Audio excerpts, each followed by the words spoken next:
we are back to the idea of old-style cancelling through authoritarian means, using the power of the state and not necessarily the hegemonic position in society by a group of people who decide what's right and what's wrong. And so I think we are seeing old-style authoritarian cancelling that is happening today. Is cancel culture driving people from their jobs, shaming dissenters, and demanding total submission from anyone who disagrees? This is the very definition of totalitarianism, and it has absolutely no place in the United States of America.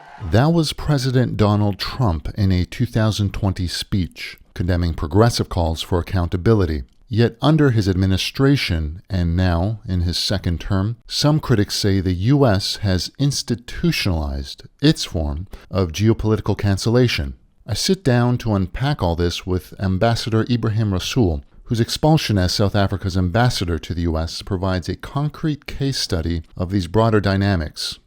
We'll discuss the circumstances of his removal, the wider pattern of diplomatic cancel culture, and whether the rest of the world can mount a coordinated response. Thank you so much, Ambassador Rasool, for sitting with me today. I'm hoping we can cover a few things on U.S. authoritarianism and perhaps how people can collectively organize to contest that. And to these points, I'm hoping perhaps as well that I can start off by asking you about cancel culture in the U.S.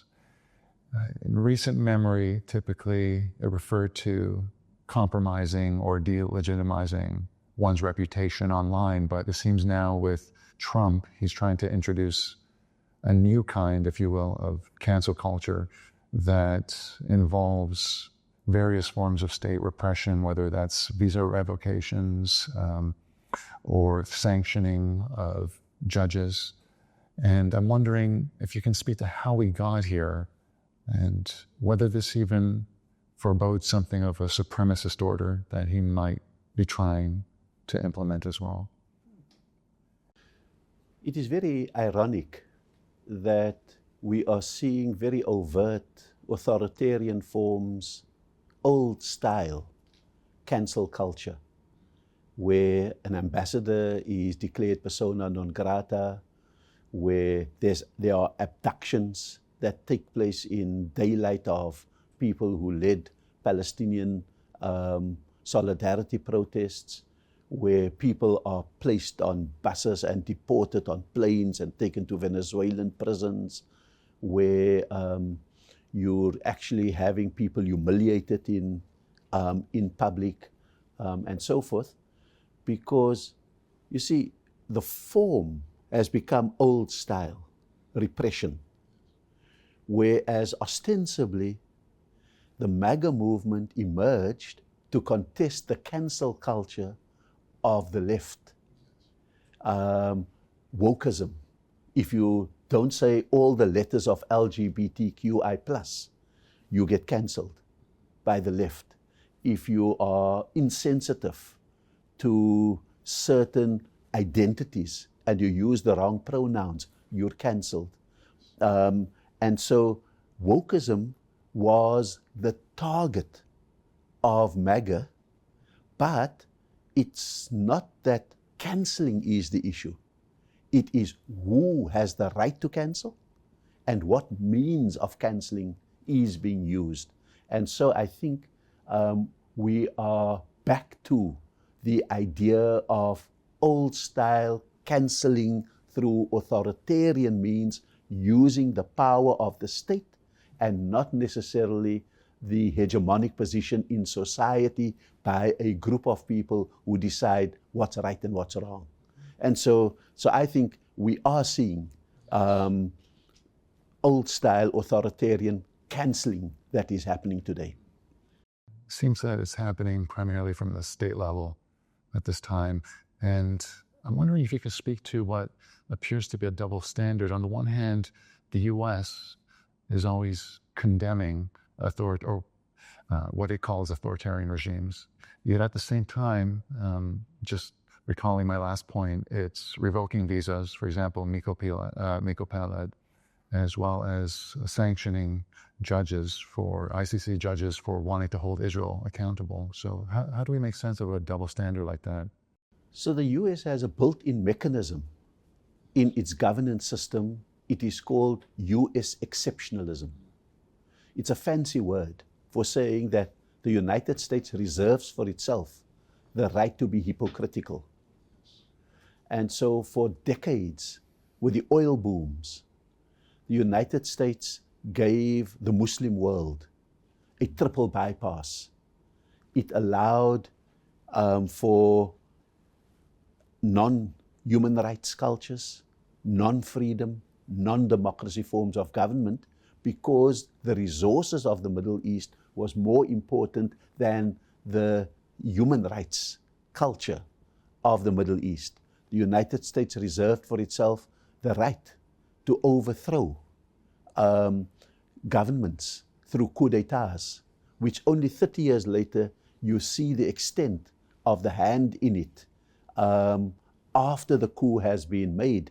And so US exceptionalism says that whatever our interests are, we can pursue them by all means necessary, even if we don't believe in it for our society. So at home, there is a sense that we are democratic, we are human rights focused, we are freedom loving, the most free country in the world. And for the weak, it is said, be free, be democratic, have these rights for everyone. Otherwise, you don't trade with us. And where they need to maintain their interests, they say, okay, we'll let you do without human rights, freedom, and democracy. So I think that it is US exceptionalism. And so, for example, it demands of South Africa that if Vladimir Putin comes to the BRICS forum in Johannesburg, he must be arrested. But when the same ICC puts Benjamin Netanyahu as on the list to be arrested, he's given the freedom of Washington. And so that is the US exceptionalism that I think we're seeing. Others would call it plain hypocrisy.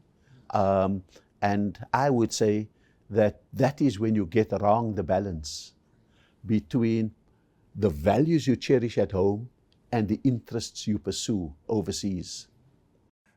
This is in your view, does this hypocrisy or exceptionalism, does it reflect the any kind of popular consensus or shared view of the American people themselves, or is it strictly top-down? I think it's a bit of both. My feeling is that many Americans have traded in their need for security with the export of their values, meaning that they will give up democracy in the Middle East so that they can be secure at home. They can tolerate Guantanamo Bay outside their borders, but not inside for themselves. And so to a large extent, what we are dealing with is a kind of dissonance in the American mind. It wants to enjoy all the benefits of the world, and it doesn't often mind what price is being paid. It will go to war to find those who bombed on 9/11, irrespective of whether you have the right target, whether innocents are being targeted, whether there were weapons of mass destruction or not.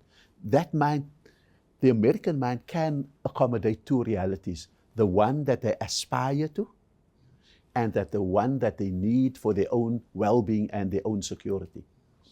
It's very interesting what you're saying, because I've given it a lot of thought. I'm wondering, is this mentality, is it a function specifically of the American society that we're seeing right now, or does it speak to some other dimension of human beings under certain conditions that they will kind of be comfortable, if you will, with this double standard? No, I think it is this dissonance that this kind of bifocal mind. But what is happening increasingly is that the chickens are now coming home to roost. What was tolerated outside the borders are increasingly tolerated inside the borders. The Columbia universities. And there you're seeing university presidents, university boards, university leaderships collaborating with someone that they profess to be authoritarian, but now doing the work for that authoritarian by self-censoring, by cutting programs that could be critical, by making sure that they patrol themselves. They don't need a state to come and patrol, by being absolutely quiet when a professor of yours is abducted on Eid night, by not agitating for the release of people who are in a holding facility in Louisiana, who yesterday was your student or your professor.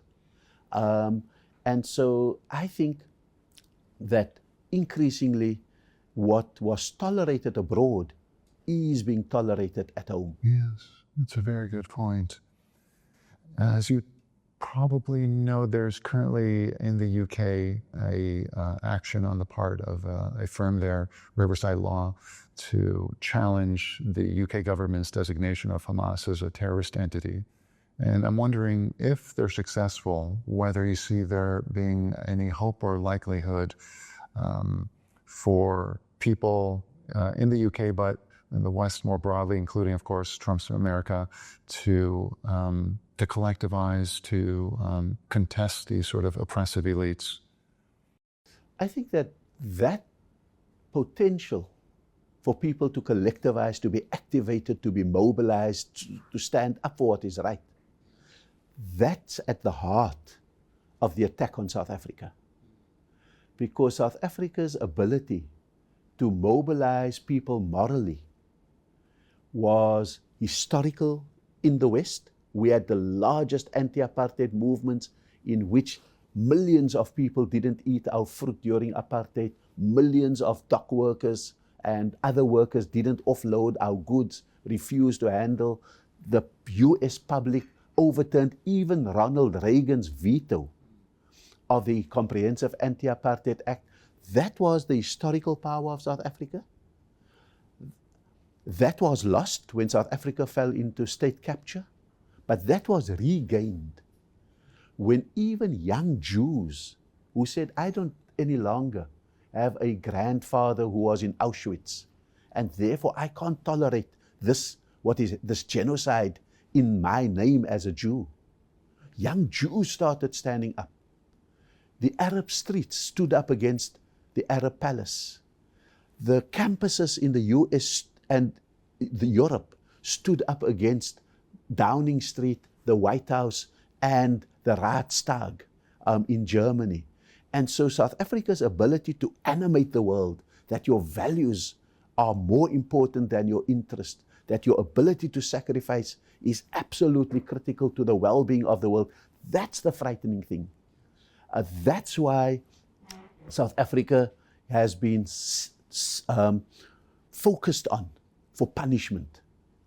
That's why our white Afrikaners has to be part of the victims, so that they turn it into an illegal act by the South African government to confiscate land from the whites, which we are not doing. But they need to find a moral flaw in South Africa in order to stop a mobilization of ordinary citizens against the actions and the permissions that their governments give for a genocide and for other things. And so that really, I've got no illusions.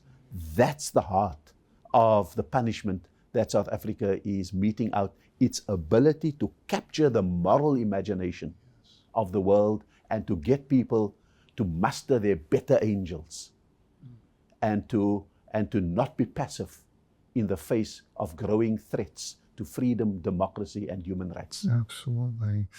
I want to ask you, in preparing for this discussion, I was wondering whether the appropriate term would be supremacist or qualifying it even more white supremacist order that Trump is trying to implement. Because when you look at what he's doing, it's so reminiscent or recalls what Israel's doing. There's so many parallels. And you have, in both cases, this attempt to sort of demonize, racialize persons, bring back, this mythologized past that is connected to Europe somehow. So do you see it as probably speaking, as a white supremacist order or some other kind of elitist order? Look, at its very basic level, it's a chauvinism. It's a bigotry. It's a nativism. It sometimes takes the form when it gains power and acts supremely. It takes the form of a supremacism. And South Africa has one of the most recent histories of being the victims of white supremacism in apartheid South Africa. We have done amazing counter-instinctive things by reconciling with our white community. We thought it was an absolutely successful until members of a fringe in that white community found a new prophet called Donald Trump. But at the end of the day, whatever you call it, at the heart of any chauvinist, nativist, supremacist movement is a deep grieving for lost power. This brings about a nostalgia for the good old days when whites were whites and blacks were slaves. This then animates a movement of reassertion in the country and over the world. And so therefore it is no accident that nativism isn't happy to be in its own borders. When it is victorious in the USA with a MAGA movement, it must reach out to whites who have lost power in South Africa and pretend that they're the victims. It must then move to reach out to white Jewish establishment called Zionism to say, finish the job. It must go and to Britain and to say, Nigel Farage is our representative. It must go and help Alternative für Deutschland in the German election. It must then reach out and strengthen Meloni in Italy. It must then say that Marine Le Pen is a victim of a conspiracy. So you see, I'm not connecting the dots. The dots are being connected. And the dots all have one thing in common. It is this nostalgia for the good old days. This has been such a fascinating and illuminating discussion, Ambassador Rasool. I'm wondering, just before we end, if there's any final thoughts or observations at all that you'd like to share. No, I think that every nativist movement mustn't make us angry. We have all the reason to be angry. It must just make us more determined that we will stand up. This isn't the time to be fearful and hiding in the shadows. This is the time for good people to make their voices heard. Maybe, okay, I could just ask, what would be next on your agenda of things to do? You know, when you've gone through a fairly traumatic event, like being declared a persona non grata, having been heard in the White House by the president, and then deciding to act against you, you have to take a moment to pause. You have to not jump onto the next initiative. You've got to think carefully about the trajectory of your life. And very clearly, there are many, many options in the world, but I'd like to do an examination of what is my best talent in this moment in the world. Not jump on the first initiative that comes and says, do this, do that. That may be a mistake and maybe a costly waste of my time. I'd like to make decisions not based on how I put food on the table for my family, but what is needed, what voice do I have that can help many millions of people put food on the table in a world that is being driven to recession and to a trade war. And so I think it's going to have to be the balance between the I and the we that I need to get right. Yes, certainly. Very, very noble, admirable approach, no doubt so. So thank you for that as well. Yes. Thank you.